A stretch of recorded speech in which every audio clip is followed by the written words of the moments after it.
Well. We are in when the right one comes. The men edition. It's Monday night. It's the greatest show on Monday night. And I am one of the brethren. Y'all know me, Claiborne. I'm excited. Bishop will be in a little bit late, but we got enough brothers here to start. It's going to be absolutely phenomenal tonight. Go ahead and share. We over on YouTube and over on Facebook. Share, like, subscribe, put it all out there and let people know that tonight's going to be absolutely fire. It is Halloween, so y'all know we're going to be a little bit spooky. We're going to get it started. Herbert is in the room, so he already come with the fire from the time he walked in the door. It's going to get a little bit more smoother because you got Gregory Bloomfield. He's going to slow it down. He's going to see it from everybody's angle. Of course, we got the man with the plan. If I had his hand, I'd toss mine in. My boy, Nehemiah. You won't get no better. He's going to be a hat every week. I promise you. He got enough of them. Trust me when I tell you. And then we got the man that y'all all come in here looking for. I don't like him, but he called me his twin. I guess I make him feel good. This is the man who will throw every brother under the bus. That's just how you do. My boy Wes is in the room. I'm excited. Of course, we got some more brothers that's going to show up here on Monday night. Everybody is here coming in. There go the family. Michelle later. There go the family. They all coming in the room. Stacy. Some of our regulars. Joyce, welcome. Some of our regulars. If you are a first time, welcome Taylor, welcome Dr. Yvonne. Yes. Of course, in the back is our other sister that we all love. She's a sister from another mother that we appreciate. No, Melinda's not in the back, but there is another queen. Angelica, y'all always see her down in the bottom. Angelica is hanging out with us. She's running the show. That's what she told me. I told her, no, you're not. I'm running. She said, no, sir. I'm running the show, and she's going to keep it good. I want y'all to know she's going to love y'all right there in the comments. But if you get a little bit crazy, trust me, her delete hand is on point. I promise you that. She will delete you. She will dismiss you. She will call it like to do. So Melinda's not here tonight. It is Angelica. Show her some love, y'all. She's one of y'all that hang out in the comments. Of course, the family is here. Also show some love to the fellas, to the brothers, and they're going to say what's up. They're going to say hi at least. Gregory Broomfield, let them know that they're here tonight. Say hi to the people. Hey, what's up, everyone? Good evening. So glad that you could tune in and check us out. My name is Gregory. Thank you, Michael, for the intro. And let's have an awesome time together. Let's laugh. Let's learn something. And let's all be blessed. Take care. Thank you. Awesome. Mr. Dapper, Mr. Debonair himself. Say what's up to the people, Nehemiah. Hey, good evening, everybody.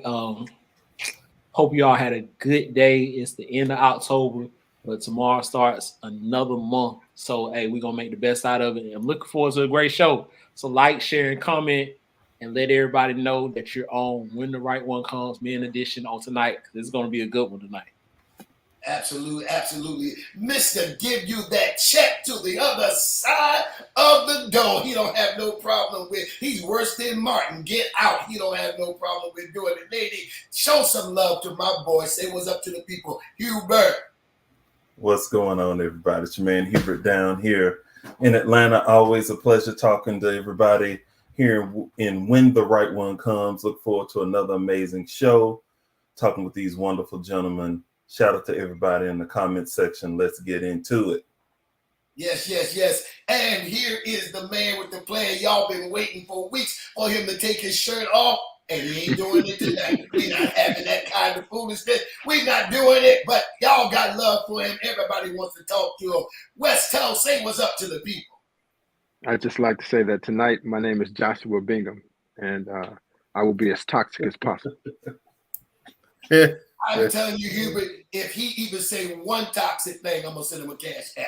This brother don't know nothing about being toxic. He could Wes, the women's advocate, Wes. As a matter of fact, all of us will go around the room because we know Wes can't even spell the word toxic. He doesn't even know what it is, but he will turn on us. He hasn't had a brother's card in a long time. We ain't giving it back to him either because he will definitely change home. Look at that. Oh, hey, Wes, whatever. All of our families in the room. We here tonight is going to be absolutely amazing. Of course, we want to send love to the writer of the show, Candace Parker. Hey, Miss Parker. She always sharing love. Hey, Kirsten, my fans are here, y'all. I keep trying to tell y'all, my fans are here. Y'all don't know nothing about that. I got my own fan club, and they are here in the room. We got so much love for so many people. Tonight is going to be awesome. Again, Bishop Greg Davis will be in the room, and he's got an announcement that y'all do not want to miss. Stay tuned, stick around, hang out, because, yeah, he got on our cardigan looking like Mr. Huxtable. Yeah, looking like Mr. Huxtable.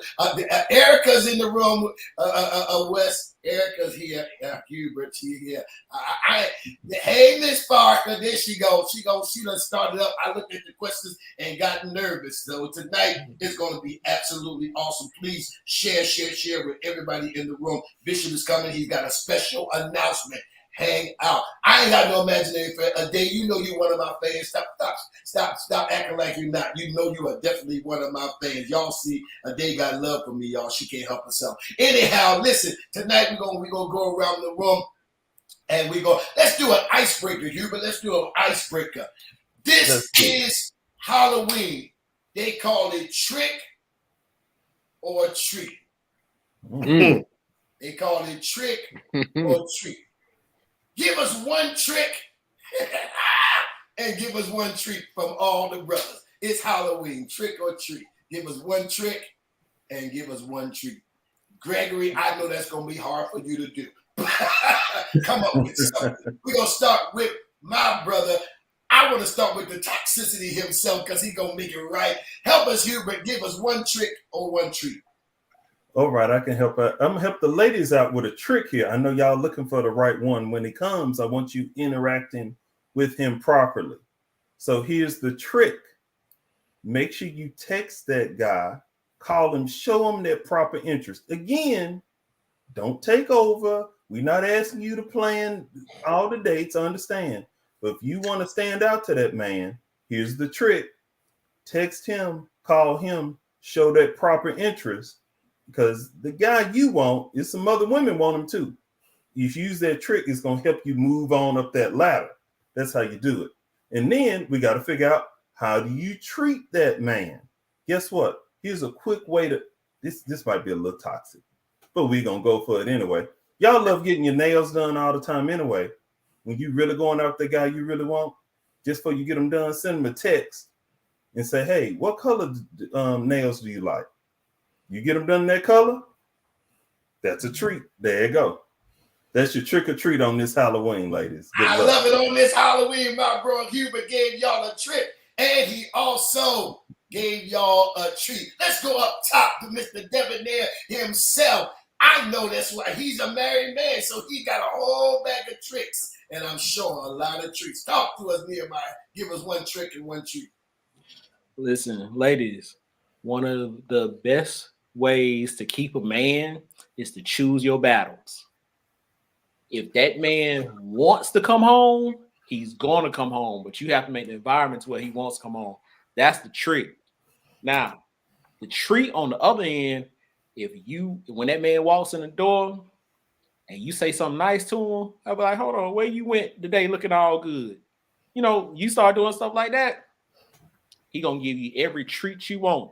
Might even eat your treat, but I'm going Hey.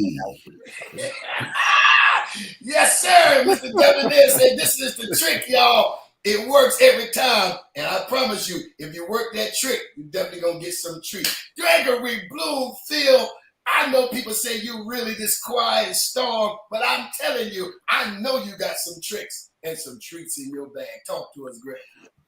All right. So one good trick for the ladies is your words. Men love words of affirmation. Most men's love language is words of affirmation. It really matters what you say to a man. Even if he's not, don't lie to him, but encourage him. Give him words that'll affirm him, make him feel like he is a man, make his testosterone go up and make him feel loved and special, because men thrive on respect, and respect through your words and your actions. The treat is when a man feels affirmed, loved, and respected. I'm telling you, any normal red-blooded man, there ain't nothing you can do. You're talking about toenails, he may even do your toenails. Amen. In the color that you both like, not the white toenail polish, but the black toenail polish. Right, Wes? Right, indeed. Right. Then they go with that You can toast. DM pictures of your feet in either one of our Instagrams. Yes, we're looking forward to it. Trick or treat, Toe baby. brothers. They got that toe fetish going on. We going down to the bottom. My boy Wes, y'all already know anybody that slide to the side and smile out to the side of his mouth. Mama said you got to watch him. Don't y'all bring Wes home. He got some tricks, y'all, but he got a whole lot of tricks. Talk to us, Wes. So I'm gonna give y'all a trick and a treat in one. So ladies, if your man is not respecting you, or if your man is not appreciating you the way you need to be appreciated, bust the windows out of his car. Trust me, bust the windows out of his car. You gonna be that? What's where the treat part? That's the trick and the treat. That's the treat. But the trick is, if that doesn't work alone, key his car. That's it. Let us pray. About to get that. Yeah, we're buying that right now. We buy that. I'm feeling real toxic tonight. Ladies, do not listen to anything Wes say. A man's car is his heart. Please don't even touch it. Don't look at it. Don't side at it. Don't go nowhere near it. Trust me when I tell you. That's right. Don't listen to Wes. That's his not car is his heart. And so if that's Freddy Krueger, that's Nightmare on Elm Street, you're gonna be in trouble. Okay, listen, I got a trick or treat for you. The absolute, yes, that's what he's talking about, y'all. He's talking about going to jail, because I'm definitely telling on you. Here's the thing: the trick is, if you want to get to the man's heart, the way to a man's heart is not always through his stomach. The way to a man's heart is to be able to show yours. The way to a man's heart is to reveal your heart. That's one of the tricks that many ladies keep forgetting. I don't care how great you cook. If you don't see your heart, you'll never see his. That's the way, that's the trick. The treat is absolutely this. I promise you, if you learn the layer, ladies, body soap, lotion, perfume, and you let that door open just a little bit and that smell come down there, no matter what he doing, I promise you, you will catch his attention. Trick or treat, put on a jersey to his favorite team and with absolutely nothing else. I promise you, he will love you forever. Mess around and ask him, could you be his tight end? Ow! I promise you, it's going and a brother in the room that will not play you sideways. Absolutely, I promise you that. So listen, that's tonight. It's our Halloween night. We gave you a little bit of trick. We gave you a little bit of treat. Lean in, ladies. Promise you, if you put on, I don't care what else you do. You put on a cowboy jersey with me, oh, and nothing else, and some heels. Lord help me. I knew the brothers was going to turn on me, but that's because they hate on the American team. Listen, we're going to get started. He's going to be in here. Listen, we won on yesterday, so y'all know I'm absolutely excited. Trick or treat. Here we go. Are y'all ready for me? Let's go, brothers. Would you rather have a wild and perfect romance with a woman of your dreams, this includes a celebrity, for 3 months, or meet and marry an okay person and spend the rest of your life with her? Let me read it again. Would you rather have a wild and perfect romance with a woman of your dreams, it could be your celebrity crush, for 3 months, or meet and marry an okay person and spend the rest of your life with her? Anybody can jump out there. Well, Claiborne, you better give me that 90-day fiance. That mediocre, that average, that ho-hum, I'll have memories. Give me that 90-day fiance, dog. Oh, Lord. Nehemiah, I I've got to come to you. Listen, your wife is upstairs. Don't sit the wrong bed. Well, listen, my wife isn't okay. You know what I'm saying? She is amazing. So since my wife is amazing, I'm answering this question, and she's listening right now. I'm answering this question as if I wasn't married.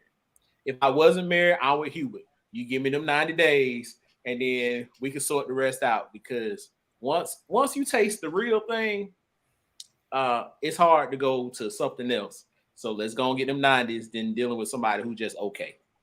See what Nehemiah just said. What Nehemiah just said is that he doesn't have that issue because he has both. You're right about that. She okay. She got amazing. forever. Yeah, right. All that. She's amazing, and he got forever. Huh? All right. So then you answer the question, sir. We going with the 90 day, or we going with the forever? Okay. Wow. Okay, I'm going with Tell the truth. Yeah. Tell the truth. 90 days. Yeah, I'm gonna go with the 90 days because after 90 days, I can still find okay and forever. So we're gonna take 90 days for 500. Now, I was gonna say that 90 days for 500. Gregory Bloomfield, 90 days, or we going with the forever? Okay.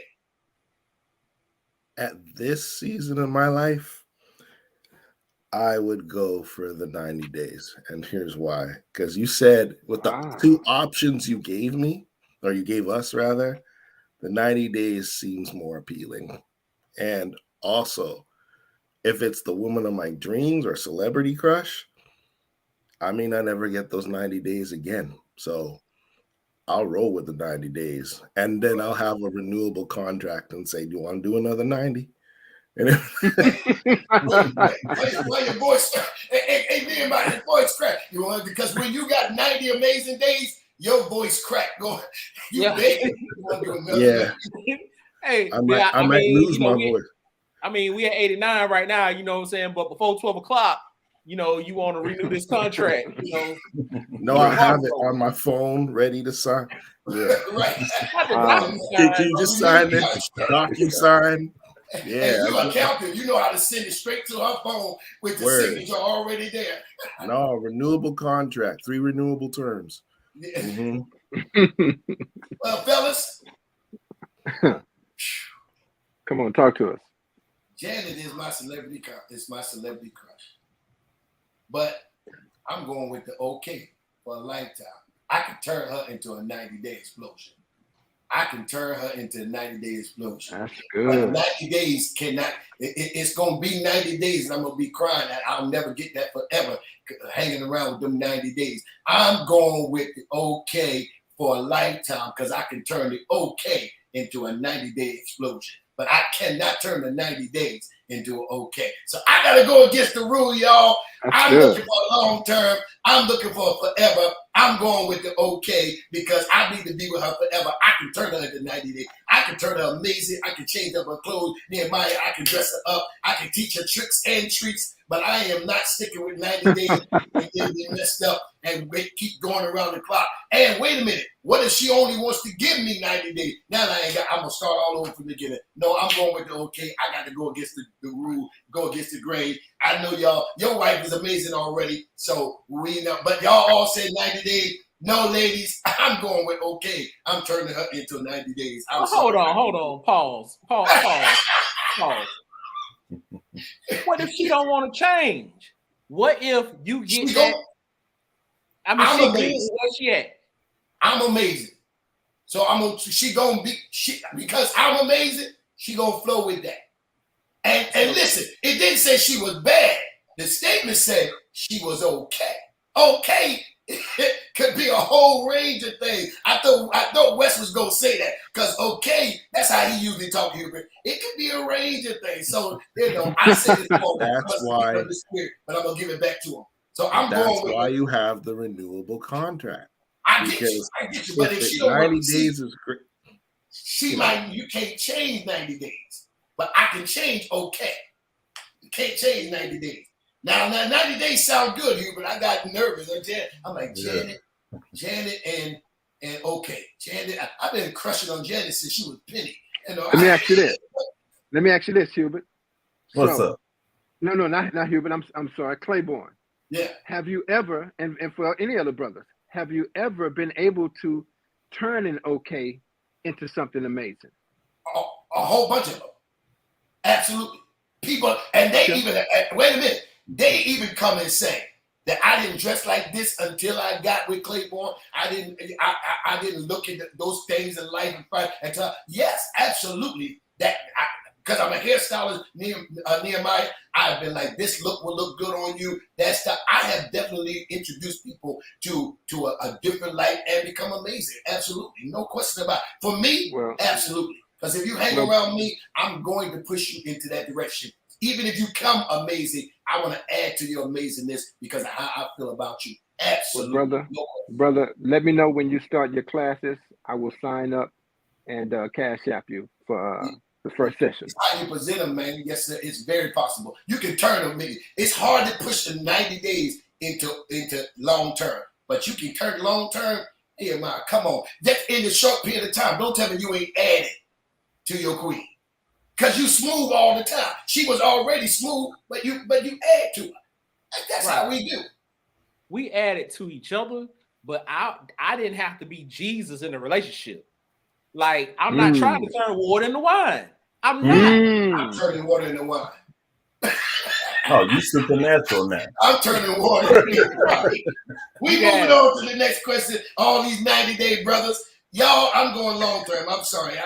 That's an easy one for me. I'm going long term. Number 2, how can a woman reset her expectation in a relationship if she no longer wants to be a man's sneaky link, but someone he takes serious? Watch me. I'm going straight to him. You know where I'm going straight to. I'm going straight to my. Hold on, say that one again. Please say that. How can a woman, or like this, your side piece, your sneaky link, how can she reset her expectation in the relationship because she no longer wants to be the side piece? She wants to be something more serious. The first thing you got to do, not to sound all spiritual, but you have not because you ask not. You should be direct about it. Just be like, look, I'm feeling you. It doesn't guarantee you'll get there, but this is a time where people got to be grown and basically say what they want. If a lady wants to no longer be the side piece or the sneaky link or whatever you were saying, then you definitely got to say, look, what are we doing? And I want more than just this. I'm done with the play. I want to have a committed relationship and I want this to go somewhere. I don't just want to be fun. I want to be in a committed relationship. I want to be your wife. I want to be your lady. So what is it? And be prepared for the answer, because like the guy could say, if he grown and mature, says, no, I kind of like this situation. If you don't like the situation, then you know that the contract or the situation should be over. You should have enough respect for yourself to leave if you're not getting what you desire or want, or if you feel you can't get that from that man. So that's what I would say. Put it on the table. We're adults. I don't want to do this anymore, and I'd like to take this to the next level. But be prepared for your answer. Be prepared to walk away if you don't like the answer. I would say to any. Go ahead, Hubert. I would just say that for me, I would say to any side piece, when you get to a place where you no longer want to, you no longer want to play that role, and you want something serious and substantial, find another man, find another relationship. I'd say that to men as well. Find another relationship, because the chances of it happening, that uphill battle from changing water into wine, is the amount of work that you will have to do in that relationship. Still, for it maybe not to even reach the place that you wanted to reach, it's just too high a hill to climb. If you have a choice, I'd say remove yourself from the relationship, find a new relationship. Well, that's an option, but I think based on the fact pattern of the question, if this is what the woman wants, then I think she should ask for it and just be prepared for the answer. Put that in your back pocket to find another relationship. But if you are feeling this person and you want it to go, because we all know feelings change sometimes. you start off with it being something casual, just being something like, side situation, and it could change to something where your heart's in it. So you might get what you want. You might get what you want. You're gonna get that same man that had you as the side piece. Just remember that what you're asking for, you will get. Go ahead, Hubert. Hubert. Well, 2 points here. One, I don't have experience in this because either I'm dating or I'm in a relationship. So I don't know personal experience here. However, in this scenario, typically how you start is somewhere around where you finish. Ergo, what Wes told you was probably correct. 9 times out of 10, you just is what it is. You started out at Hampton Inn. You're gonna stay at Hampton Inn. That's just way I don't know how else to say it. So I mean, you can try that. When that man looks you right in your face and says, "No, I want to keep you just right here," what you gonna do then? Walk away. Nehemiah. Molten Satan got her bound. I tell you that much. But anyway, go on ahead. Look, I say this all the time, and I'm a living witness of it. Man, if they cheat with you, they're gonna cheat on you. So therefore, you need to try that with somebody else because this is how it started. So this is how it started. You're not going to change positions, because 9 times out of 10, that man ain't leaving, that woman ain't leaving, they spouse and want to end up with you. Because again, how can I trust you when no. And you said it, you hit the nail on the head. You said change positions. Just keep in mind, changing positions mean when you become the main chick, somebody else becomes the side. Exactly. Because you already know that person's capable because they did it with you. So if they cheat with you, they're gonna cheat on you. 9 times out of 10, or 10 times out of 10, but 9 times out of 10, because I've seen some. Remember, you're the sneaky link. You are the side piece. You are the secret. He has somebody already. You come. First of all, you want to change the contract, Gregory. You can't change the contract. Because whenever you change the contract, you have voided the contract. We came in this thing right here. Now, unless he lied to you and made promise to you that you're going to be the wife, then I can see you saying, when is this going to happen? But if y'all came in and you you cannot backtrack now and say, I want something different. Not with the same guy. So I agree with Wes. Not with the same man. It's just not going to happen. Why would he move you into that space when he's enjoying you in this space? It's just not going to happen. So I agree with my brothers. I understand what I am 100% about being grown people, Gregory. I am 100% about you on that. She can definitely try it, but I doubt if it happens because people just don't switch. Go ahead, Wes. So real quick, Candace said in the chat, she said the question doesn't say the woman is the other woman. She's specifically saying a sneaky link isn't a side piece. And here's what I would say to you to that.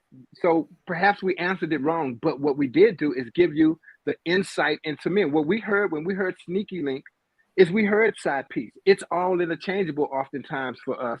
And so that's another hint. If you're the sneaky link and he's not taking you seriously now, you may as well be a side piece or something else because you're not the main desire of our heart.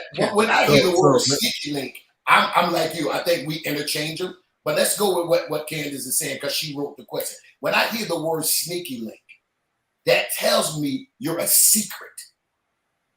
I'm just sliding over there to you. Or, okay, so Candace said, you're the fun girl. Well, even if you're the fun girl, you can present it like Greg said. You can be grown people. So we'll go from that aspect. But be prepared, which what Greg has said, for the answer. It's usually hard for anyone to change the dynamics of what started. So then let's go with what Hubert said. How you start is usually how you end. Is it a possibility? I don't know how to give advice. Now, maybe y'all brothers can come back on this, but I don't know how to give advice other than what Gregory said. Just put it out there. I don't know how to tell you that it's going to switch because I think it's hard when someone has enjoyed you in one space. The only answer I think I would give me, and y'all may have, it would be Greg's answer. Just put it on the table. Watch this. All he can say is yes or no. So I would say I would add Gregory's piece and say just put it on the table. And let me be very clear. When I answered the question, sometimes I usually don't like to be the first person who answers, just so I can just take in and tell that helps me think through things. I answered it from the context of that there wasn't really another individual that this man was committed to. I was answering from the standpoint of this is somebody that I'm just kicking it with. I don't have a commitment with this individual. You're just kicking it, whether it's sexually or whether it's whatever. And now the woman wants to establish something more serious and more substantial. That's the answer I was going through. But I think the major point is this, the salient point is this: sneaky link or side piece or whatever, you know, your girl you're kicking it with, distinction with no difference. I mean, at the end of the day, the man is not putting you as the priority. So the bigger lesson here, the bigger point from 20,000 feet up is, ladies, respect yourself enough to never put yourself in that situation. So that way this never has to be a discussion.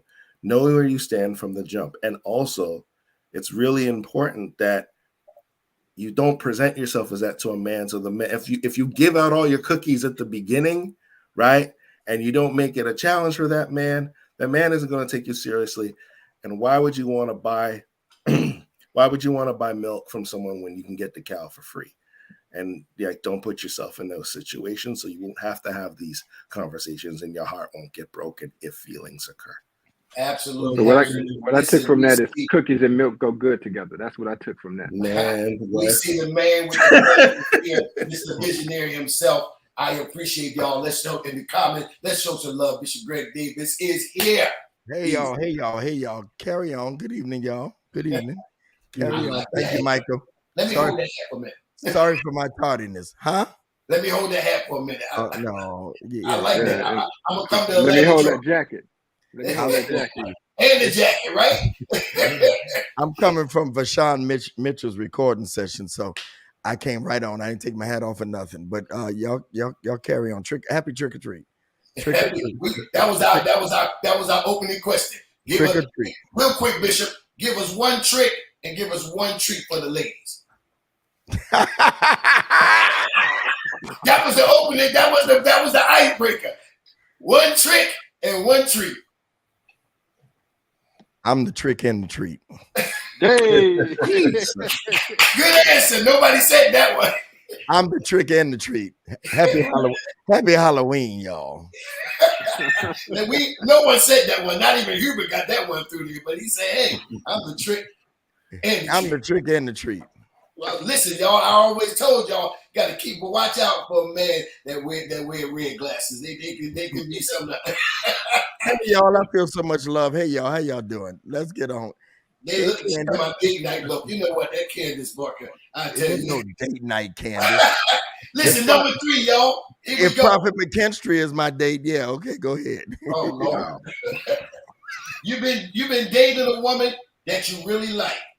The only thing she done that's a bit of a turn off is bash her ex when you two are together on the phone. One day you two are at dinner and she noticed her ex, the one that she bashes, is in the restaurant, but he doesn't notice her.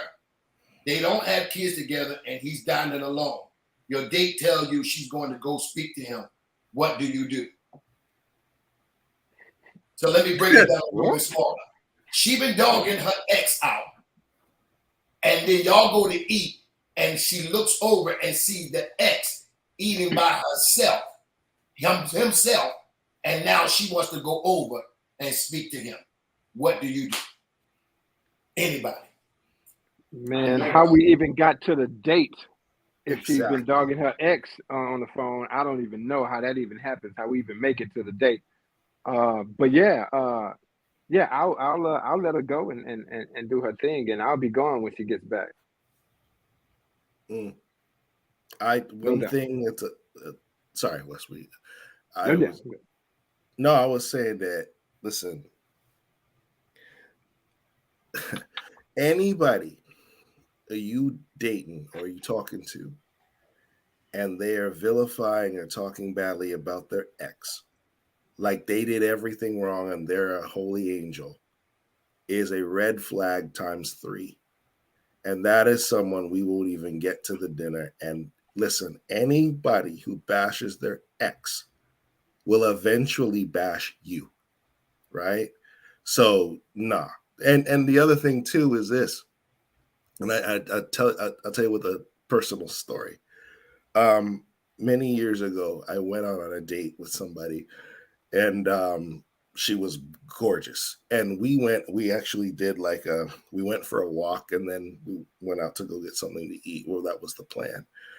And she just bashed her baby daddy, and talked about how she put that baby daddy, she made sure that baby daddy went to jail for not paying child support, and did all these things and talked about just negatively, just talked about it. I tell you, there was no second date after that, because at the end of the day, if you're going to vilify somebody so much, eventually that will turn on you. But to the question, what would you do if her ex was eating there and then she wanted to go talk to him? That to me is kind of fraudulent, because if you bashing this man with me on the phone and then you're going to go talk to him when you see him, there's still feelings there. A lot of times when people bash their exes, it's unresolved love. So you're clearly not over your ex. So guess what? I don't need to be in that situation. My life is filled with peace, and I want to keep it that way. Thank you very much. Hubert. Well, we all have a past that may get discussed, but there's no one that I used to be with that I would interrupt the date I'm on to go speak to. You're just not gonna sell me that. That's very weird. I'm like, what would I do in that situation? Specifically, what would I do? I'd keep eating my food. I'd probably pay for my food and get in my car and go home. That's what I do in that immediate. I'm not gonna try to stop you. Go right ahead. I'm gonna finish up my food though. And, check, please. I wouldn't go pay for it, but I feel you. Oh yeah, no, I'm paying for my half. You paying for his half. You pay for our own. Oh, like the brothers had said, I mean, if you got enough time to keep bashing them, that person still has a piece of you. You're not completely over that person, man. And then, that's one thing. But second, hold on. If we done took you, Bishop, to go get the lobster biscuit, huh? Look, if you get the lobster biscuit, and then I got one for you. I had somebody call it filet Legion, huh? If we taking you and you're getting these items, that's better than mine. Filet Legion. Filet Legion. Oh my God. Legion. Filet mignon. Lord have mercy. Yes. If we done got dressed up, got the car clean and whatnot, and we're taking you for this, but you're gonna leave this to go talk to that, you can stay over there with that. Mm-hmm. Straight like that. Because if it was no, man, y'all done got me upset. I mean, because and I ain't even in this situation. No, because real men take the time. Our time is more important than our money. We're taking the time out. We're giving you your undivided attention. We put the phone on do not disturb and all this type of stuff, but you're going to interrupt that to go talk to that. And you don't have no kids with them. Y'all live happily ever after. I'm out. Especially if you were bashing him with me. Exactly. That's the part that blows me away. You bashing him with me, and then you kikiing with him when we in public. Nah, man, you got feelings for me. Still got your heart. We don't have to ask this man because y'all already know what this gonna look like. But I'm gonna ask Bishop Greg, what are you doing? I'm gonna finish eating, You and you. and yeah, I'm gonna finish eating. I'm gonna sit there and I'm not gonna let anybody mess up my meal. I probably let her if she wants, if she's back down, and then never talk to her again. Yeah. I knew he was gonna let her eat. See, Wes, I'm gonna let her eat. I knew he was gonna let her eat. Wes, you ain't gonna let her eat? Man, I'm getting up and I'm leaving. I'm not paying a bill, nothing. So you and Hubert are clearly better men than me. But it's Halloween. I'm being toxic today. Maybe tomorrow. We'll see. But see, my thing is, I always gotta. Thank you, Nehemiah. I always gotta think about who I am, and Right, so it could cause a scene, and I just always think about that, you know. So you gotta, hey, Wes, you heard this before. I know the two older fellas have. You got to pull your head out of the lion's mouth slow. Slow. That's what they told us. Yeah, if you don't, then it could cause a bigger problem. So you just act like everything good, and then you just pull your head out of the lion's mouth slow. So See, I'm gonna get the toxic answer first. I'm going over here and be like, yo, man, she done said all this stuff. She done said all this stuff about you. I know everything about you. She done dogged you out. She done said all this crazy stuff about you. I'm going over there and tell him. I'm be like, bro, you should. I wouldn't even speak to her. I'm going over there and tell him everything. No, but now it's gonna be a fight. Now y'all gonna fight because I'm going over there and tell him. But I'm going over there snitching, gang. I'm telling everything. Bro, you should have heard what she said about you. She talked about your mama. She talked about your family. She talked about how short. I'm telling it all.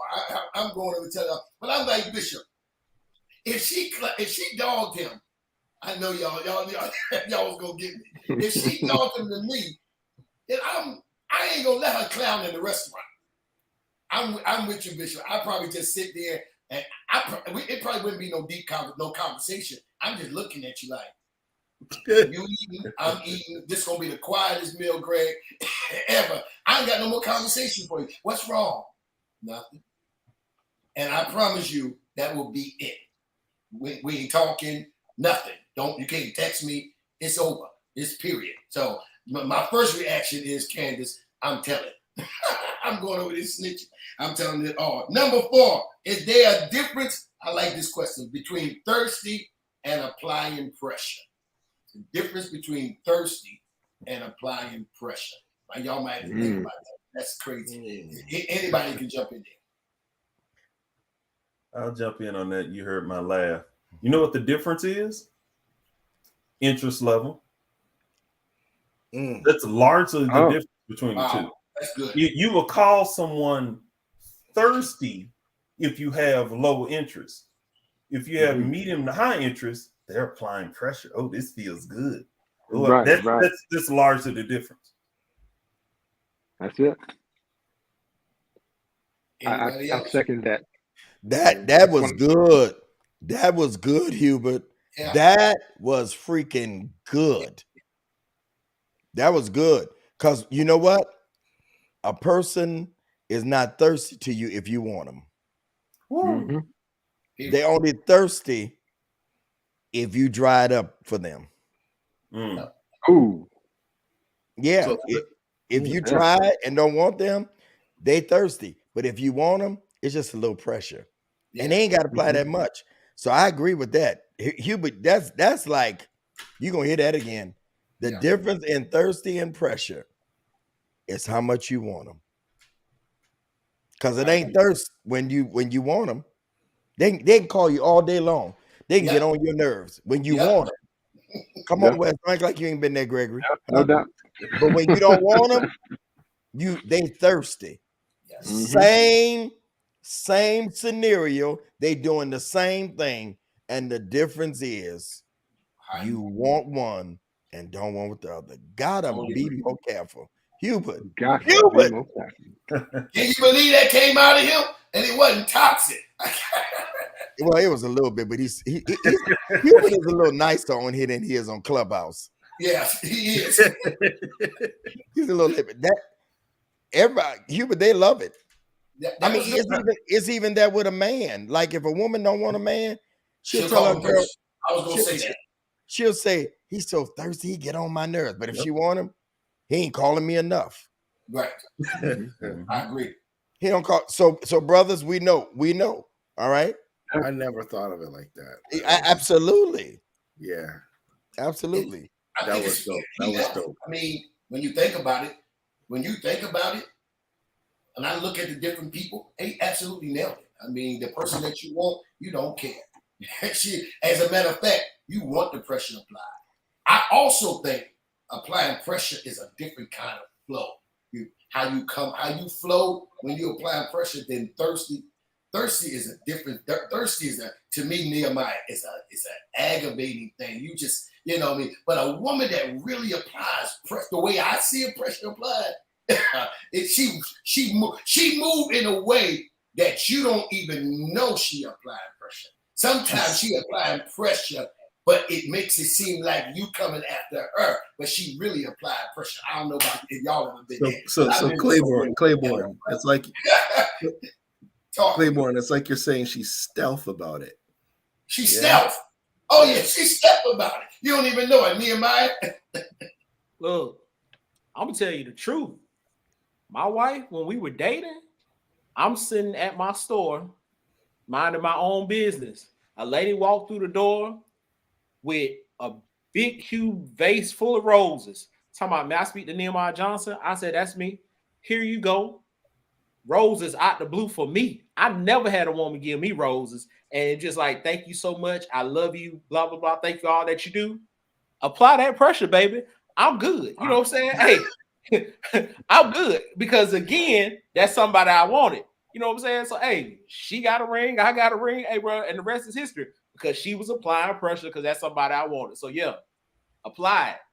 But like you said, if it's somebody that you don't want, man, this chick that spent this money on roses, man, she could, what? Throw them things in the trash. But if it's somebody that you want, that was good with you, but I'm with you all the way. Did you ever King feel that Bean she just has stepped to? in the room, Mr. Toxic himself. Welcome, Joshua Bingham. No, He's we on mute when He he said said, praise the y'all know Lord. what He he said said. praise the Lord. Praise the Lord. Yes, he did. Oh, my goodness. Listen, we had an icebreaker. I'm gonna throw it at you real quick. Josh, give us one trick and one treat. Who you calling a trick? Give the ladies, it's Halloween, man. It's trick or treat, they say. Give the women, ladies, one trick and one treat. Every brother had something to say. Give one trick and one treat. I ain't a trick though. So, oh, just you talking about like from men, like I'm not talking about relationships and you. stuff. Bishop did say Bishop said he was the trick and the treat. That's what I said. I'm with you. I mean, I would say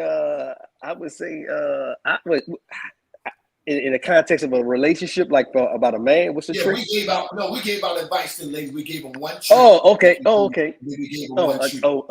A trick. Men that like to buy you too much stuff can be a trick. Because a lot of times men will buy you stuff and put it in your house as a way to gain access to your house. It's an old trick we used to, in early 20s, you'll buy a woman a TV, put it in the house because now I can come over and watch the TV because it's the TV I bought. So I would say men that buy you too many gifts that are over excessive. And then a treat, I would say a man that's consistent, it's a treat. Don't take them for granted. That's good. Good stuff. That was a Good good stuff. one. Ladies, y'all heard the trick or treats. Y'all need to write them down. We get ready to go to question number 5. Here you go, Josh. Right straight to you. Could you date a woman that would separate for nearly a year, but not officially divorce you? She's not officially divorced. She's separated for a year. Could you date her, but she's not officially divorced? So she's still married. She's still married. But she's been separated a year. Oh yeah, she gonna have to go clean that up. You gotta tidy it up. You gotta resolve that. That lingering, that lingering thing over. Now that doesn't mean like good conversation. We could, talk. We could be friends, but like there's always going to be a barrier because you still got that man last name. So yeah, it's a tough situation, but I could only go so far if in fact, you still tied to that man. Because at any moment you could change your mind, right? And go back, y'all can rework y'all situation, go to counseling, and now I'm sitting holding the bag. So now get your life in order, and then maybe we can do it. Yeah, I'm not an advocate of that. That seldomly ends well, in my opinion. I come from the school of thought: close the one door before you open up another. So I think it was "I Have a Mad Black Woman." I think it was the line in there. But basically, yeah, just you got to shut the door, man. You got to make sure that's tight and the divorce is final. And even after the divorce is final, still let it breathe. Because I'm not into like, okay, the divorce is final and meet you and then we can start a relationship. No. Time to heal, time to grieve and all that type of stuff. And then we can revisit it. But we can still be friends. And I mean just friends. Like no other foolishness going on until that situation is. Because I just believe in just making sure that the situation is closed. Wes, they trying to have a relationship, Wes. I said a date. Can you date the woman? They want to go on a full right. Help us out. Right. Well, I'm gonna say I was gonna agree with my brother Gregory. However, if you like shenanigans still, I'm just raising my hand. Is that you jumping out the cake too? That's us jumping in the cake together. Oh, okay. Hubert, can you date a woman that's been single, that's been separated for a year, but she's not divorced? That sounds messy. Sounds messy. And I like clean hands.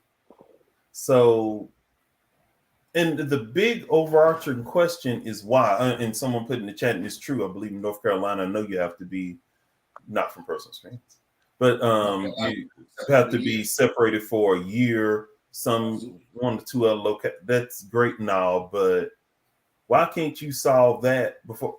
Just tell the truth. I've been on date naps and women been like, oh, I'm separate. They put in the profile, I'm separating them. Like, nah, let me give you that left. Let me stiff arm to the left. So that it just no. Other fish in the sea. You still got another man hook in your mouth. It's other fish in the sea.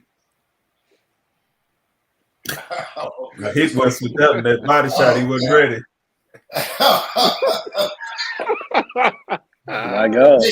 Are we dating them while she's separated for a year, or not? Dating her if she's separated for a year or not. It's all according to where her state of mind is. And what I mean by that, I dated as soon as I divorced. Not divorced, I was separated and getting ready to get a divorce. But I wasn't ready. And so one day I woke up and like I said, this is over with. She was the rebound. So that's a hard thing. Where'd you wake up, Bishop? Huh? When you said one day you woke up, where'd you wake up?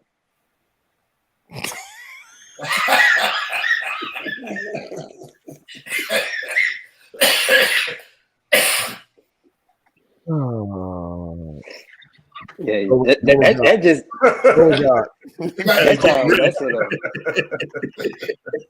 oh God. That just sounds messy, man. So y'all mind fighting the man for his woman while y'all date? They've been separated a year. I ain't trying to. I'm not getting in a relationship with her. but I probably take What? her out on a date. I'm taking her out on a date. If she got a mindset, we separated, they don't see each other, they ain't hanging out with each other, I probably would date her. I'm not gonna say that I wouldn't date her. But what about his mindset? Obviously, I can't have a relationship.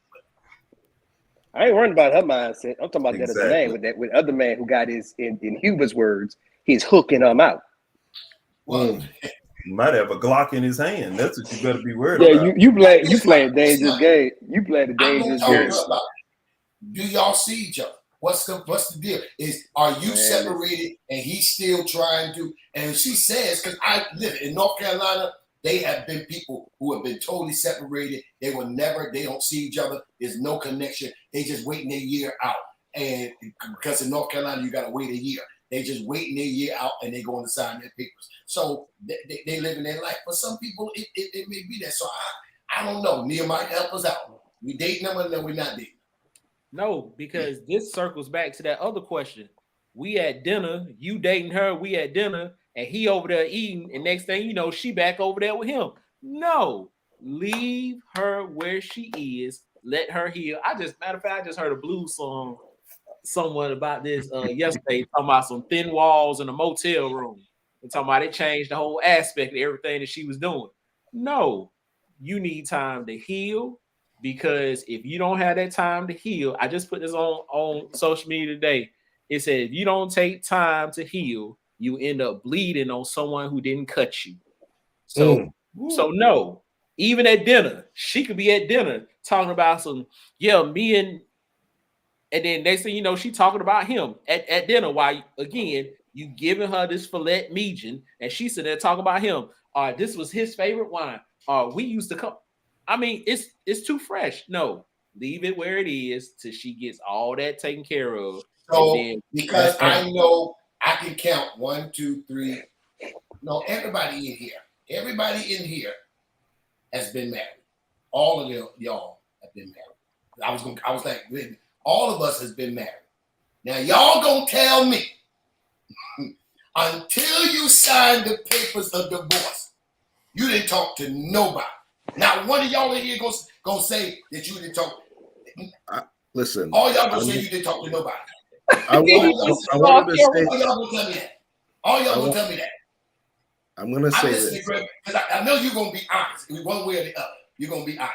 You mean to talk to me, Gregory? None of y'all talk to nobody. So let me answer it like this. Did I talk to somebody? Yes, but I stopped because it's like I just didn't feel right. You know what I mean? It just because I knew that I talked to somebody who was in that situation, who was separated. And you know what it is? What kicked in for me was, this may sound mad selfish, but I care about my reputation because I don't want to be looked at or perceived as a sneaky link or whatever you said, because I don't want to I like to walk free. I don't want to be one of them people that like, okay, we go out somewhere, people see us, people know that she's still married. I'm the guy with her and I look like the other dude. So I care about my reputation. So that's one thing. The other thing I want to say, to answer your question directly, did I talk to someone when I was separated?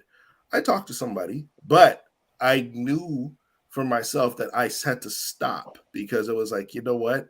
This isn't right. And I had, through my therapist, I realized I wasn't healed as of yet. So I had to end it talking to that someone. So I'm talking from my own honest experience. I don't advise anybody to date anybody or entertain someone who's separated. You have to end that situation and also give time to heal before you can even enter the dating arena again. So yeah, to be honest, that's my honest answer.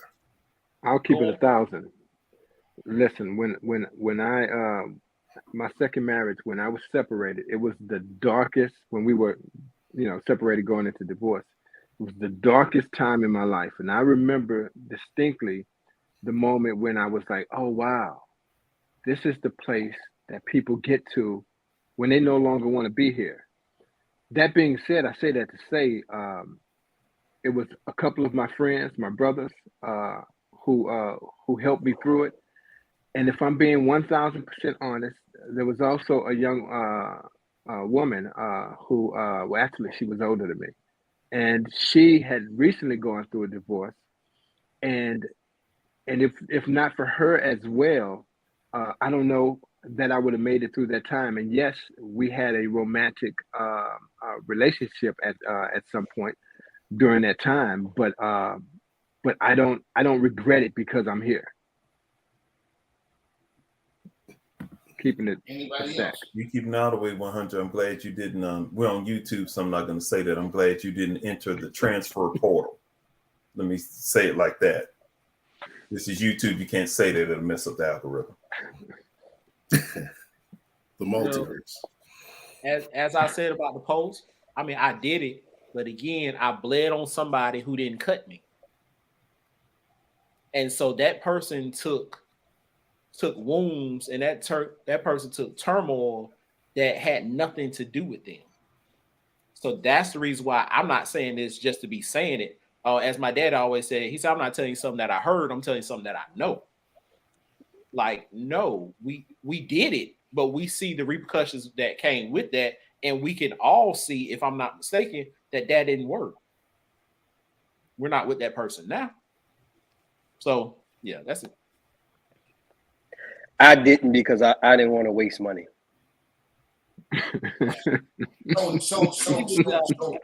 So That's cat. Because I was paying for the whole divorce, all that. Like I was incredibly stingy at that time because I didn't want to waste money. I mean, you asked the question. I mean, don't get mad because I answered the question. I ain't mad. You answered it right. I wanted to hear because some people did do it. Bishop said he did it. I did it. I dated while I was separated. Not from my last situation, but from a previous relationship and marriage. I dated. Well, we wasn't going to get back together, no way, no how. And I was waiting because it takes time for that to come through. And I dated. Waiting for the divorce to come. So I'm not going. That's why I asked it. Even though we said it about the women, but some of y'all have, I did because I was waiting time. We wasn't getting back together. I had already moved out. I had separated and moved on. That wasn't going to happen. And so I did date somebody. So you was double dipping in the chips and dip. I wasn't double dipping nowhere. Okay, I wasn't dealing with her in no shape on my back. So there was no dipping and hooking and none of that other stuff. Listen, we got to move through this. I know Josh is gonna come with that. Let me say right quick.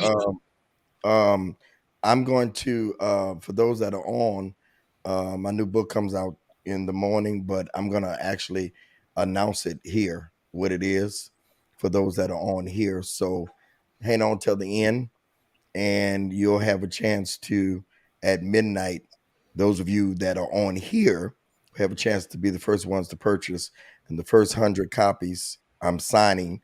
And if you're on my mailing, you'll get it also there. But so hang in there. I'm going to announce and play the commercial and everything on tonight at the end of the broadcast. So go ahead, Michael. I'm excited about that. Bishop's new book gonna drop, y'all. I cannot wait. So y'all better hang around, see what this one.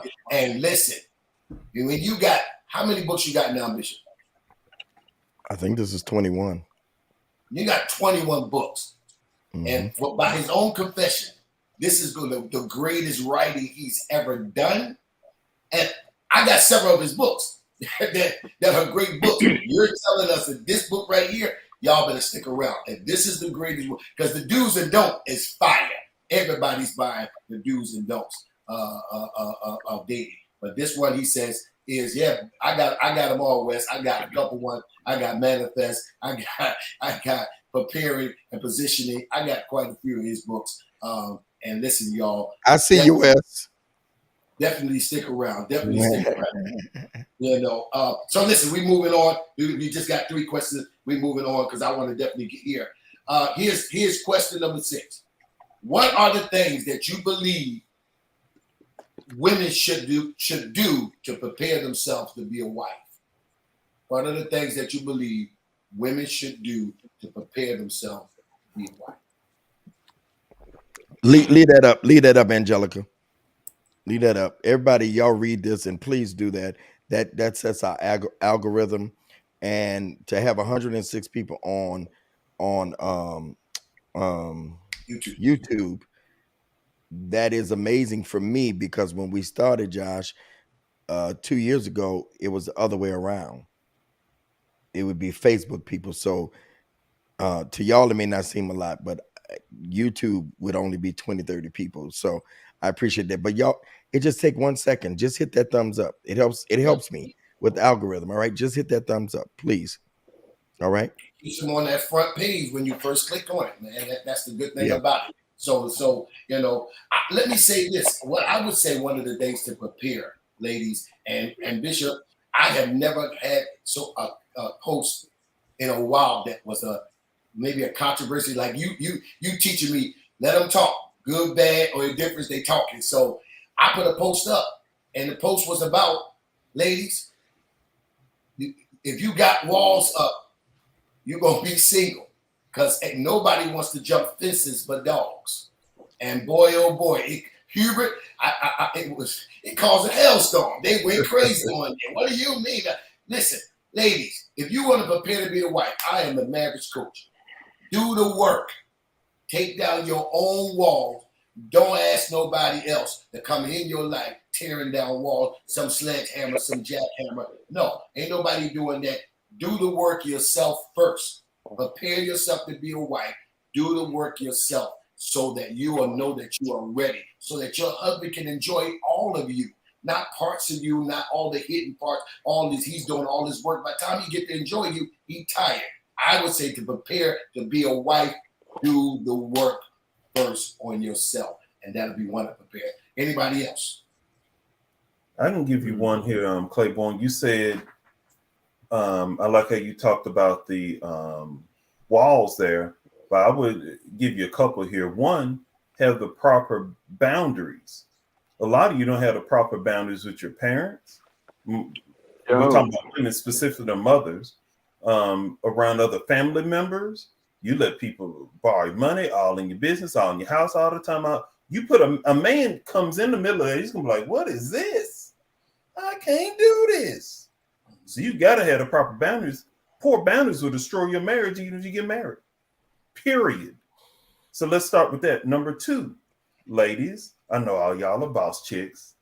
All of y'all make Oprah Winfrey look poor. I know. But let's tell the truth. I think you should be on a journey toward eliminating and eradicating your debt.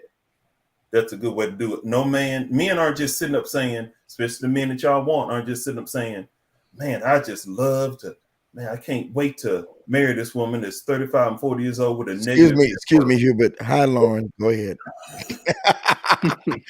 She was here last time. Go ahead, Hubert. Oh, yeah. We know. We know. No problem. Go ahead, I understand, brother. Go ahead, Hubert. Had to get that shout out in. I'm sorry. Go ahead, Hubert. You know I don't like. No, you good, Bishop. You good. Ladies, get on that debt-free journey. Get on a budget. Go from there. Bishop had to click off on that one. Bishop going on his budget. Say, oh, how much is Dennis Shea Maurice? I'm single. Right. Hello, Lauren. Dr. Lauren. Go ahead. Say hello to me, Dr. Lauren. He's comment over and over again. Okay, go ahead, Hubert. Were you done? Oh yeah, I'm done. Bishop. Okay, I'm so sorry. It's all good. Hey, And she talking about you, Bishop. Yes, sir. She can call me whatever she want to call me. All right. I love it. Bishop, you gotta be careful. Wow. You gotta be careful. Because that 504. Yeah. You know what that 504 stands for? Hey, baby. That 504. That's Dr. Lauren, can you cook? Can you cook red beans and rice? Hey, Josh. Hey, it's Halloween too. Bishop be around here. Listen, that 504. You got to be careful. Hey, you know what? Hey, you know what PJ Martin said about the New Orleans girl? Yeah. Well, at least we know she don't live in the 9th ward because it ain't no more 9th ward. Right. Lord. Anyway, I just wanted to speak. I didn't mean to. What? Yes, you did. Yes, you did. Giving out some advice, Wes, to be a wife. Listen, I'd have to go with what Hubert said to some great degree. What I was thinking, but I was thinking more so. But it's all about boundaries. I was thinking about practicing those boundaries with your family and friends Thank you, Monica. from a life standpoint, from having them be in and live in your life, and advise you on everything. I think a woman should start disciplining herself to do and maneuver and move in life without the necessity for other people to be in her business. Practice privacy, because that's going to be necessary when you get into a relationship with a man, and when you find your husband. There's a great chance that he's not going to want external influence on the marriage and on your heart and mind. So you can start practicing that now. If you're a woman who needs to share everything with your family and with your friends, needs your mama and your sister and your cousin advice on every guy and all of that kind of stuff, So that's what I would say. Practice privacy. Nehemiah. I would say you have to be able to look yourself in the mirror and ask yourself, would you want to date you?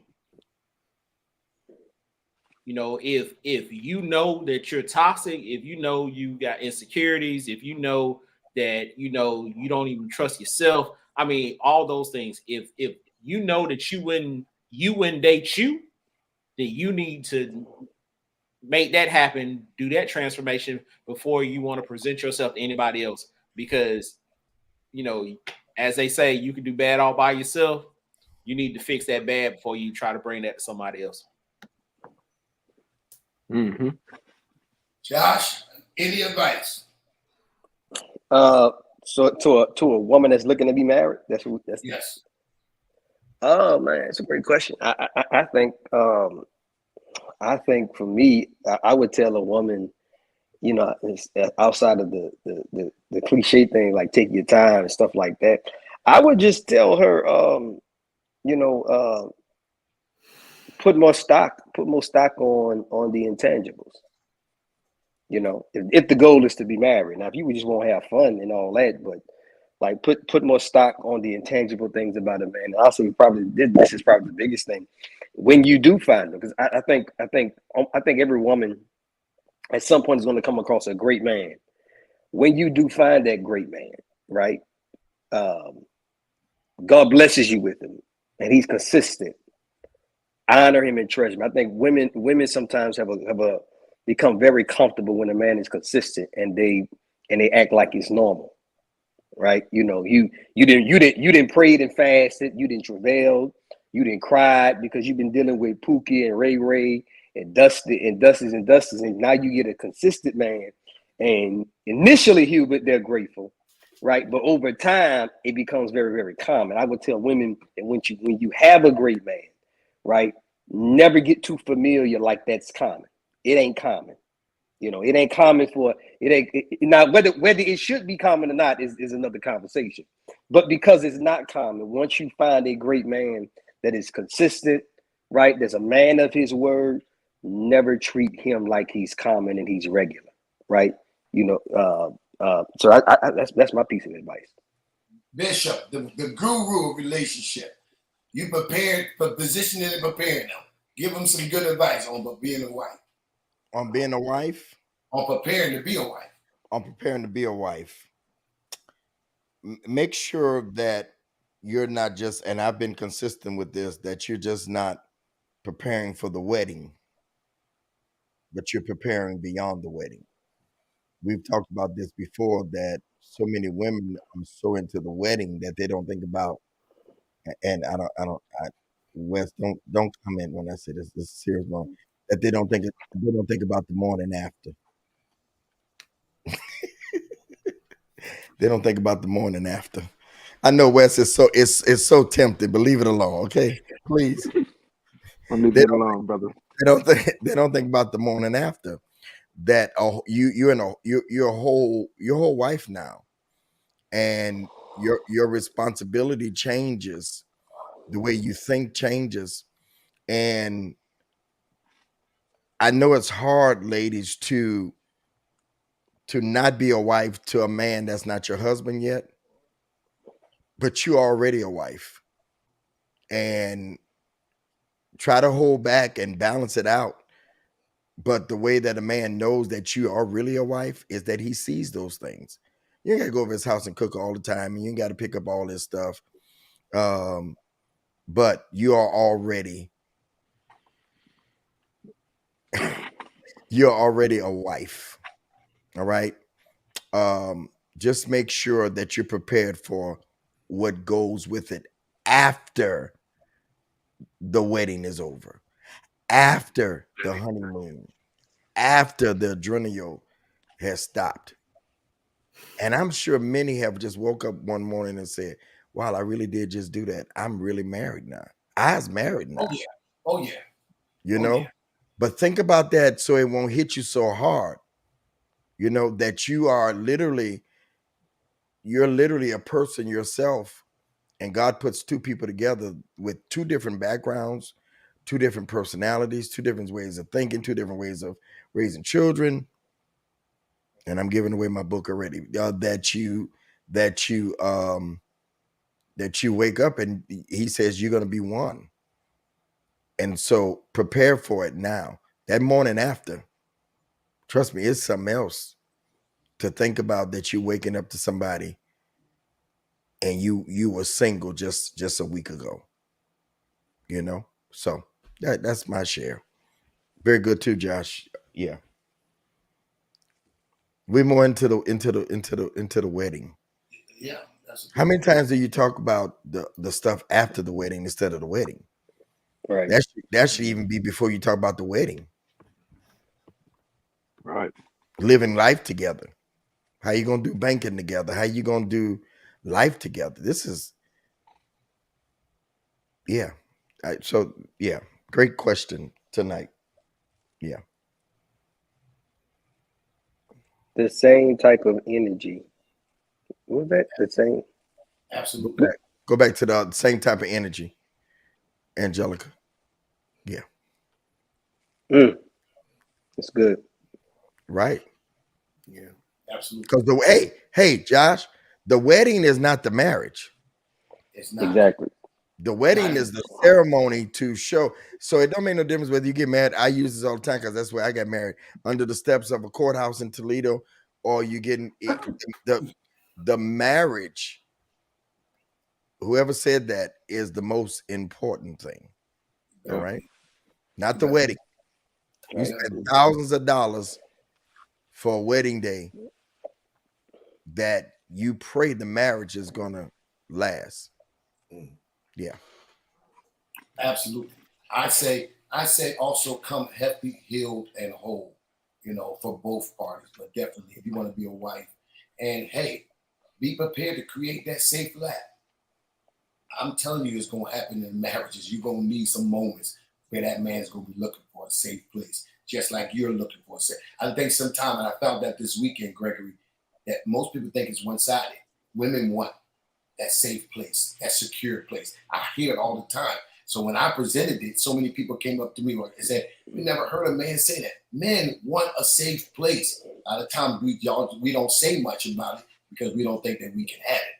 But ladies, create that safe lap as well. Just like you want a safe place, he wants a safe place too. Let's get to we got two more questions, Bishop. This has been good. Thank you for allowing me the opportunity to run this show tonight, and it's just been amazing. Here we go. What is the I'm going straight to Josh. What are the benefits? What benefits are there for men in getting married? What benefits are there for men in getting married? What benefits? What benefits for men in getting married? Yeah. I'm gonna say first we're assuming that it's the right one. So we gotta assume that, because if it ain't the right one, ain't not name one benefit. You taking a dive. You my brother is taking a L if it ain't the right one.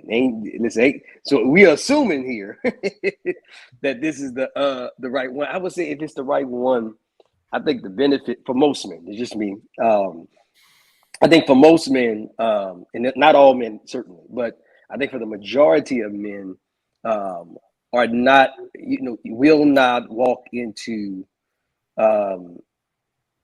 their purpose. I think the majority of men are not the best version of themselves. That's why I was waiting for you. I was waiting for you because you say it all the time. Yeah, I think the majority. I don't think every man, right? I think there's a demographic of men that are built a certain way where they don't need her, right? They really don't need her. They really not built.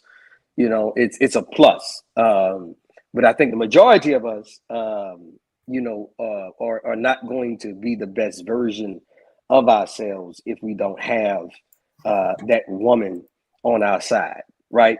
So I think, as far as accomplishing a lot of things that we want to accomplish, the benefit of accomplishing more, generally speaking, you're able to build a more healthy family unit. Being married, again, it got to be the right one. I think also, the other benefit is really those two things, honestly, as far as benefit, like accomplishing your purpose, family building, and if she is the right one, she becomes over time a great friend, a place to decompress, consistent access to, if it's the right one, great pocketbook,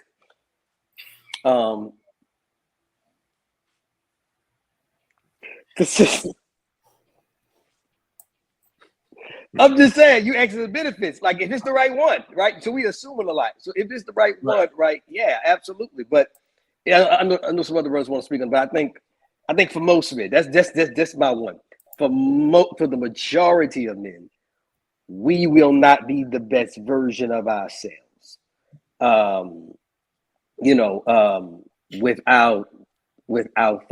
Without the right one, So yeah, I'll leave it there and let somebody else talk on that as well. What's the benefits? Anybody? Nehemiah, you mad? I got you. That's why I was, let me come off you because like He's getting slim nowadays. But go ahead. Right. He looked like he ain't eating over there. We need to come over and check on him. Look like listen, I done got too big. They say it's happy weight. I even had a church mother tell me the other day in the store. She said, "Baby, look like you gained some weight." I was like, you know what? Yes. Yes. Anyway, so benefits of being married. Everything should enhance and increase, and when you're married to the right one. So your prayer life, it's going to increase because now you have someone else that you're responsible for. So that's going to make you walk a certain way, talk a certain way. You're going to move differently because now that enhances you because the fact that you have someone else you're responsible for. So your prayer life, your bank account should increase. Your weight might increase. Your house may look different. That might increase. I mean, just everything about you. Hell, you just made me not want to get married. Right. I'm gonna be fat. Like, wait a minute. Look, I'm gonna tell you. Listen, my wife told me, she like, hey, because we do the meal prep, and she even said like, listen, I don't feel right because I'm not, I ain't cooking, even though we do the meal prep. So now on Sunday she makes sure she cook, and it's like, all right, cool, I ain't gonna turn that down, whatever. So, but hey, it increased. But we go to the gym together and stuff. So I mean, everything about me increased because you happier, all that. You actually want to come home because let's just be honest. I'm not a type where I want to come home to nothing. When you come home to an empty house, hey, they say a chair is still a chair, whatever. Nah, man, I want a house to be a home. So that increased. I like coming home now. So I mean, everything about you should increase for the better. The money always increase though. It should, because if you marry an asset instead of liability, yeah. your bank account should be green. Ooh. I think the one thing I can say with why a man should get married is that, or the benefits for a man getting married is, we weren't meant to do life by ourselves. I think the really important thing is, with the caveat, of course, that you marry the right one, is that you have someone that you can do life with. And, you know, right now, for me, I've been married, I'm single now, and traveling, and I'm making the most money I've ever made in my career and all that stuff.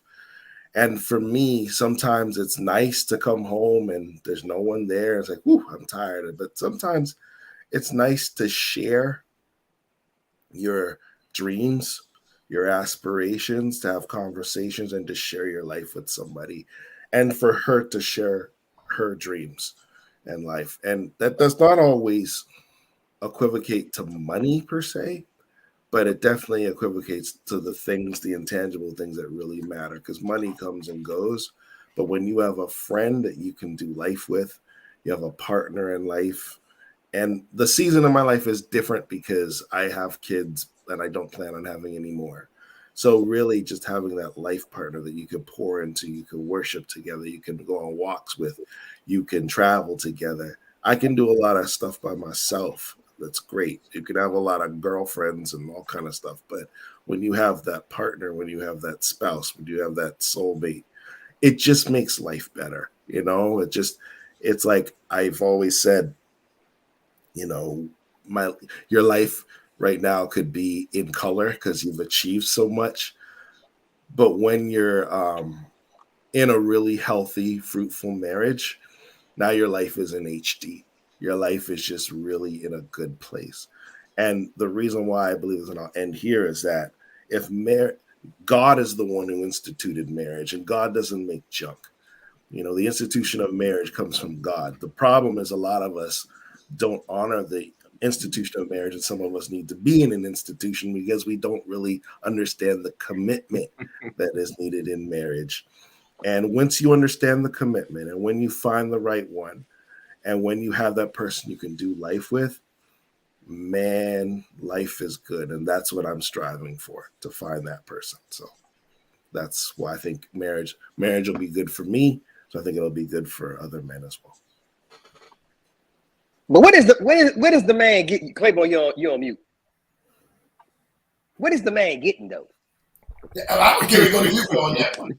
I would give it Hubert, help us out. I'm letting y'all know.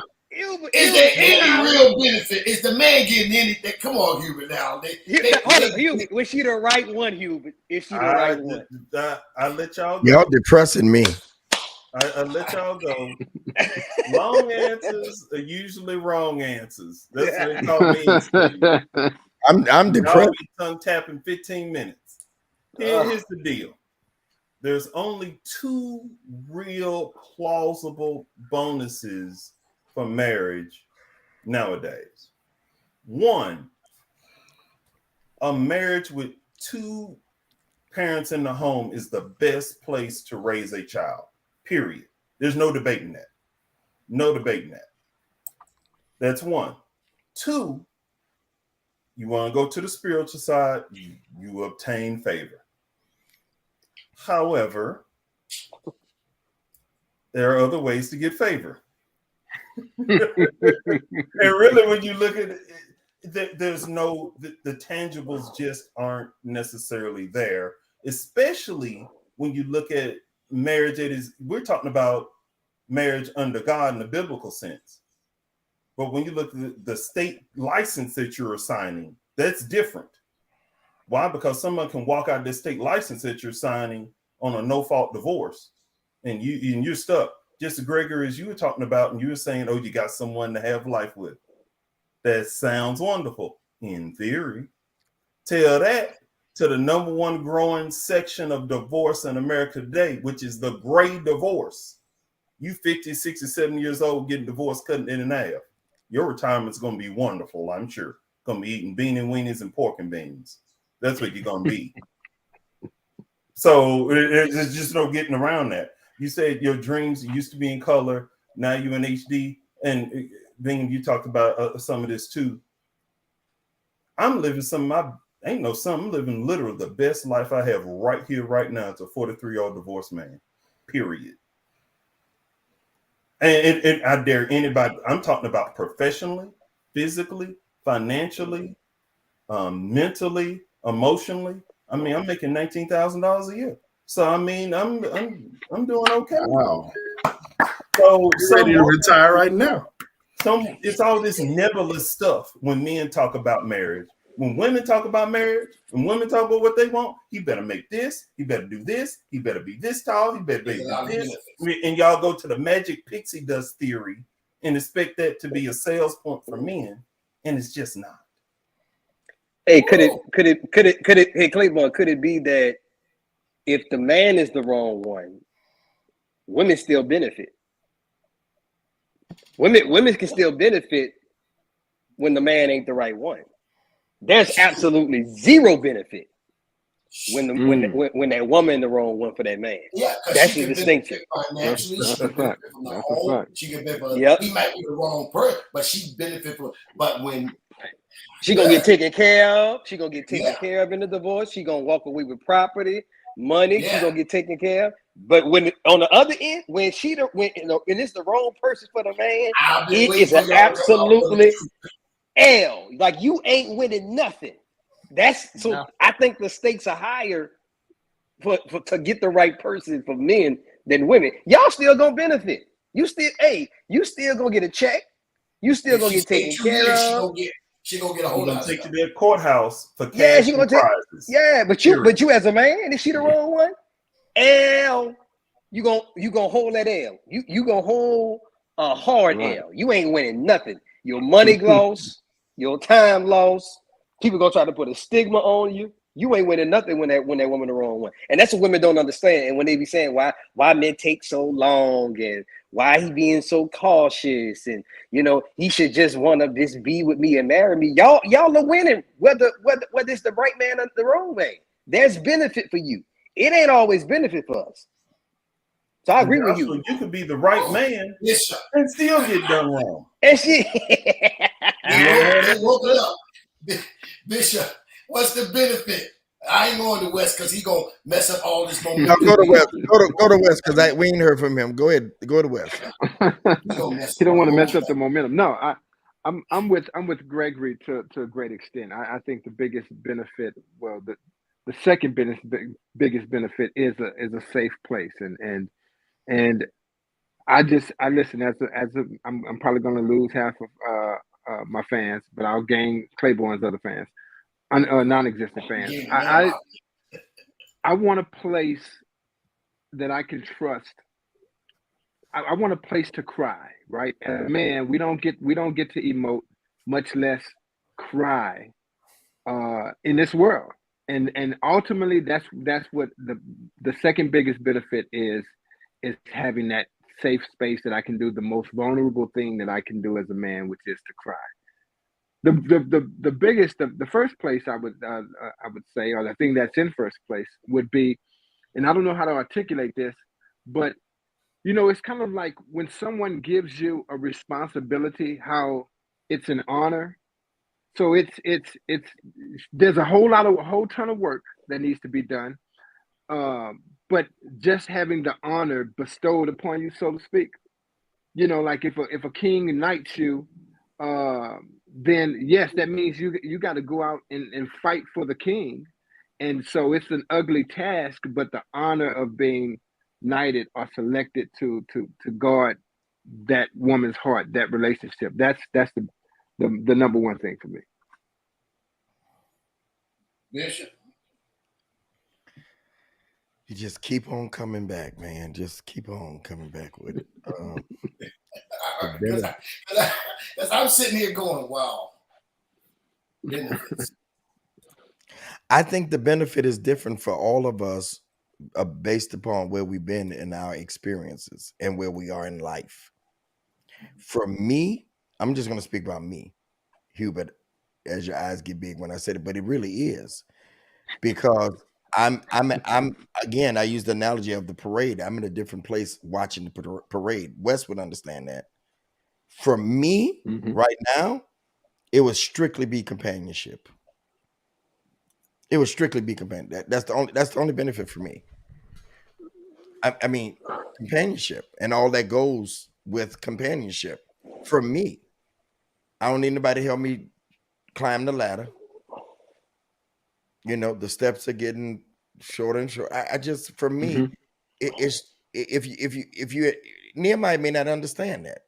All right, he's at a different place. Josh may not understand that, but for me, it's simply it would be companionship. When you start getting into that third and fourth quarter, it's companionship. Somebody to love you. Yeah. Yeah, it's different. Somebody would say somebody to do life with, and somebody to build with, and somebody. I ain't trying to build with nobody. I'm not. I didn't did that. I did that for 20 years with somebody. So I think we got to realize the takeaway for this for everybody should be you're at different answers because these men are at different places. Yep. Every man is at a different place for what he needs. Nehemiah, I think, is the youngest on this one now, and he has a different need than I would. How old are you, Nehemiah? 42. Well, he ain't that, but still, you younger than me. I mean, I'm 60. All right. Wes is right behind me. K-Bon's right behind that, I think. And all of us would have a different perspective on benefits. The benefit for me is companionship. I would agree with you. I'm at a Yeah. space. Yeah. Go I've ahead. done a lot to try to get all of this. Now, still got years to do some great things. Absolutely. And I definitely want someone to walk this life out. I think the benefit is walking this journey with me. And I guess the word companion would be that, Bishop. Just just really just for the first time, just rocking with me. You know what I mean? And whatever great things we add to our life and build together. Definitely want to do that. Somebody that really genuinely loves me equally, reciprocal as much as I love her, the same way I love her. So I definitely would say, on that fact, definitely for that. Do I think there's a laundry list of benefits, Hubert? No. I'm not going to say there's a laundry list. I think we all have different benefits, and we can add all of those. And ladies, pick who you hear, whatever. But definitely, from a legal standpoint, what Josh say, y'all might not like it, but it's absolutely true. And he gonna always tell that. But I would say for me, it's definitely companion. We are at our time. We got one question, and we will be done. This has been great, you guys. We got one question, and we will be done. Last question. What are some of the things you can do to keep yourself from being discouraged while waiting for the right one? What are some of the things you can do to keep yourself from being discouraged while you're waiting for the right one? Let's answer fast too on this one, y'all. Yeah. We had 11. Oh, yes. We can end real quick. I'll say don't sit in the house and get crusty. Like, keep moving. Like, seriously, you got to keep moving. Keep going out, keep interacting with people, keep on social media, see what's going on. Keep yourself up. All those things. Yeah. Don't sit in the house and get stagnant, but keep your life moving. Take the pressure off. Enjoy the companionship of dating. Enjoy being single. If you can fall in love with yourself, date yourself, I think that's what Hubert said. And being single, when you come into a relationship when the right one come, they won't find you, as my boy Nehemiah said, in that stagnant place. Live life to the fullness while you're in that space, and that way, when the right one comes, they'll see that you're already there. Josh, Gregory, and do a audit of your friend zone. Usually, great men and great options are in the friend zone. Good one, Wes. Go ahead, Greg. Go ahead. Keep yourself, looking right. Read books. Get a skill. continue to grow, because when you're not growing, you're dying. So grow, continue to be the best you, develop great friendships, and most importantly, love yourself and love God. I'd say stop looking for relationship goals, whether it's online, on Facebook, or even in your surrounding. You don't know what people are going through in their relationships, and if you're always looking at relationship goals, then you may see things that aren't real, and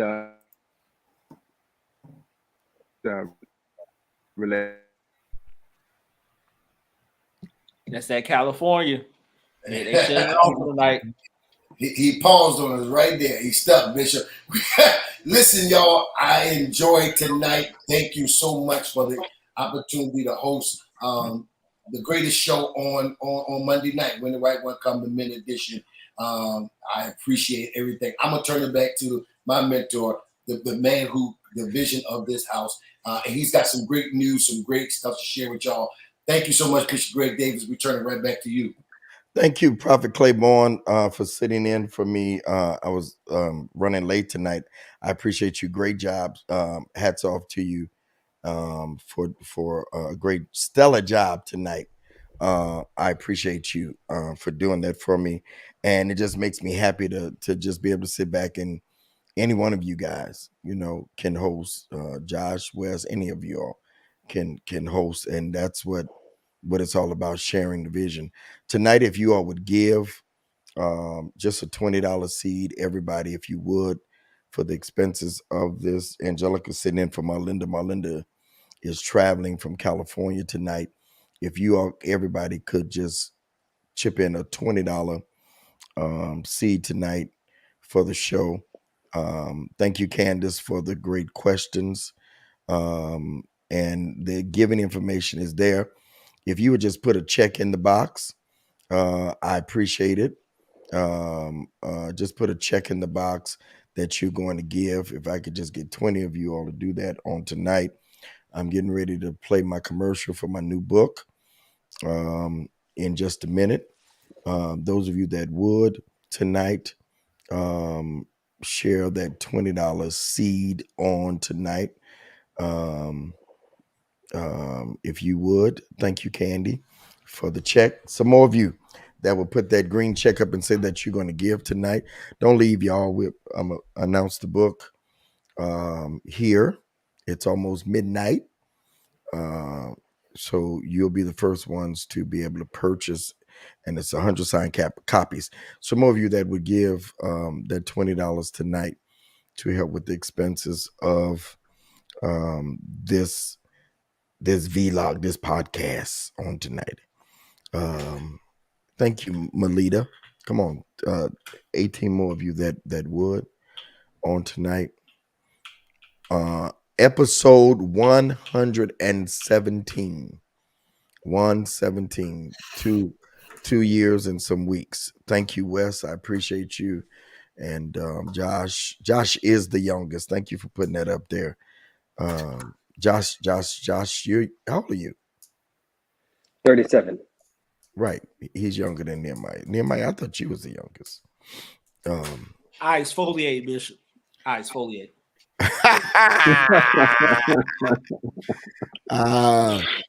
Some more of you that would give tonight, please. Some more of you that would give tonight in support. This is like your Monday night entertainment. And it just goes to show you that I don't have to be here right on time, that I got great help to assist in doing this. And so thank you, Michael. Thank you. Thank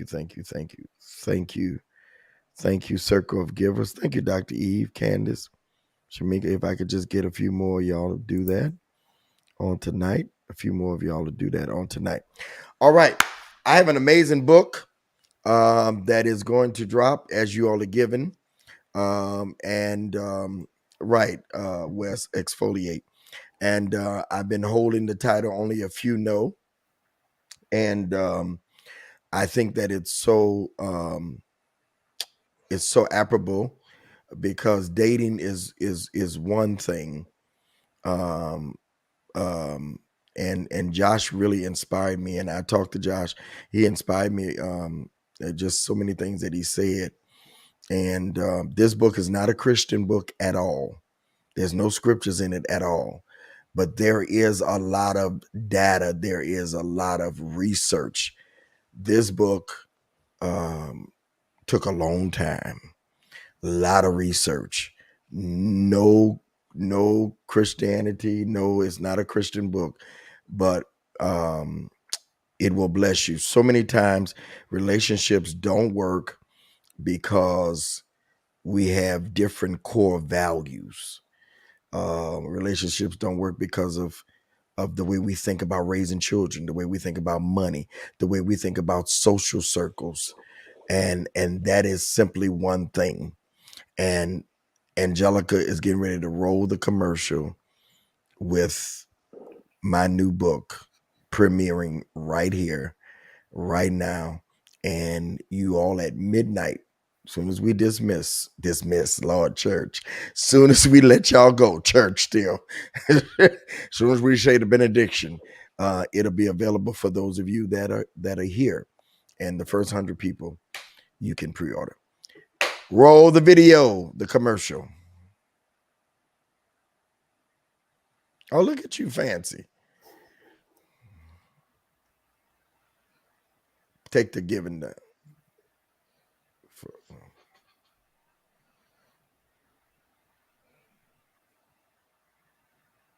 Oh, we ain't rolling.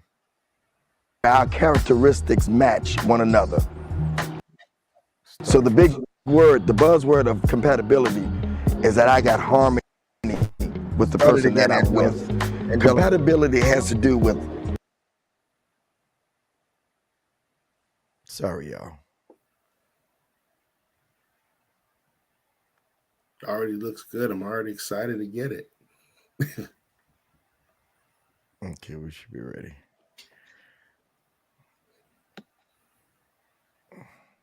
And harmony with one another, where our characteristics match one another.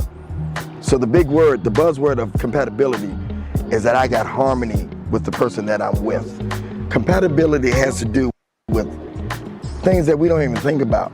If both parties have kids, do we parent the same way? What about our finances? Do we put them together? Do we separate them? How does the checking account look? What about appearances? Because sometimes we don't even think about that you have to like the appearance of the other person.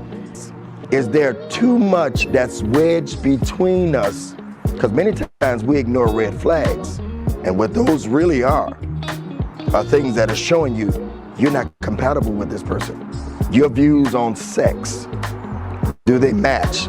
Do you like the same things? Your views on your social circle, do you like the people that they hang out with? I mean, that has a lot to do with it. That could be a wedge right there. Get my new book, The Compatibility Factor. I promise you, it would help you understand whether you're compatible with the person you're talking to. Get it right now, GregDavisShow.com, The Compatibility Factor.